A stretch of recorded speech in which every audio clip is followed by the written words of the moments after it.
빛을 따라서. 빛을 따라서 매주 화요일 이 시간에는 서대문교회 최종태 목사님께서 말씀 전하십니다.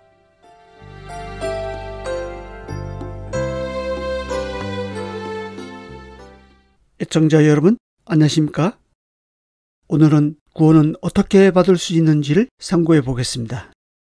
물에 빠진 사람은 어떻게 구원을 받을 수 있을까요? 먼저 자신이 물에 빠져 있다는 것을 알아야 합니다.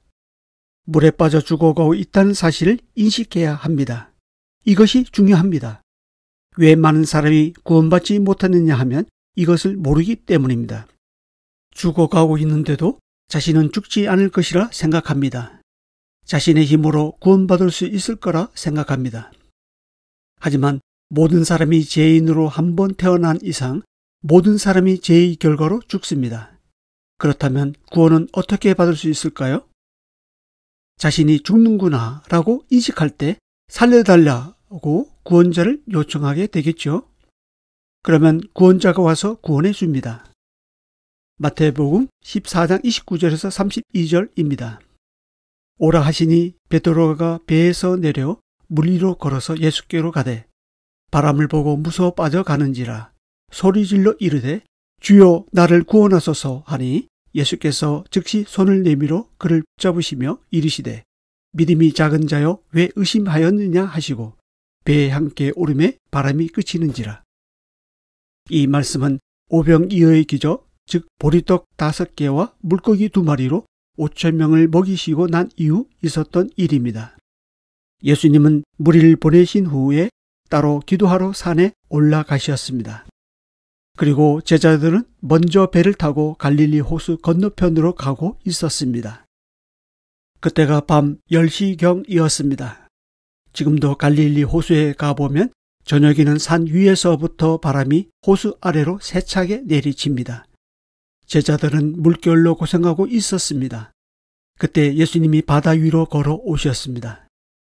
이를 본 제자들은 나중엔 예수님인 줄 알고 안심하게 되지만 처음에는 유령인 줄 알고 무서워합니다. 28절에 보면 그때 베드로가 주여 만일 주님이시거든 나를 명하사 물 위로 오라 하소서라고 합니다. 그때 예수님은 오라고 하셨습니다. 베드로가 배에서 나와 물 위를 걷기 시작합니다. 순간 바람과 물결을 보고 무서워합니다. 그러자 물속으로 빠져들어갔습니다. 베드로는 생각했을 것입니다. 아, 이러다 죽겠구나. 그 순간 예수님을 향해 주여 나를 구원하소서라고 소리쳤습니다. 그때 예수님은 즉시 손을 내밀어 그를 붙잡으셨습니다. 그러시면서 믿음이 작은 자여 왜 의심하였느냐라고 하셨습니다. 배에 오르자 바람이 그쳤습니다. 물결은 잔잔해졌습니다. 여기서 무엇을 알 수 있습니까? 베드로처럼 먼저 자신이 물에 빠져 죽어가고 있다는 것을 알아야 한다는 것입니다. 인식해야 합니다. 다음에는 주여 나를 구원하여 주세요 라고 구원자 예수님께 구원을 요청해야 합니다. 여기까지가 우리가 할 일입니다. 그러면 구원자 예수님이 즉시 손을 내밀어 건져주신 것입니다. 모든 사람은 죄로부터, 죄의 형벌로부터 구원받아야 합니다. 왜냐하면 인간은 누구나 죄라는 물에 빠져 있기 때문입니다. 나름대로 살려고 애를 써보지만 결국 다 죽습니다. 죽음을 피할 사람은 아무도 없습니다. 우리가 사는 것 같지만 사실은 죽음을 향해 한 발자국씩 나아가고 있습니다. 내 인생의 종착역이 어디인지 알고 살면 좋으련만 아무도 그 마지막 역이 어디인지 생각하려고 하지 않습니다. 하지만 모든 인생의 종착역은 죽음입니다. 인간이 죽는 것은 죄 때문입니다. 사람이 죽음의 문제를 해결할 수 있다면 죄의 문제도 해결할 수 있을 것입니다. 하지만 지금까지 죄의 문제, 죽음의 문제를 해결한 사람은 아무도 없습니다. 이 문제를 해결해야 살 수 있습니다. 죄의 문제를 해결해야 죽음의 문제를 해결할 수 있습니다. 죄로부터 사함을 받아야 영원한 생명을 얻을 수 있습니다. 그래서 이 문제를 해결하시기 위해 구원자 예수 그리스도가 오신 것입니다. 인간 스스로는 구원할 재간이 없습니다. 그렇기 때문에 구원자 예수님을 만나야 합니다. 구원자 예수님께 나와야 합니다. 그리고 주여 구원하여 주세요 라고 구원을 요청해야 합니다. 살고자 하는 간절함이 있어야 합니다.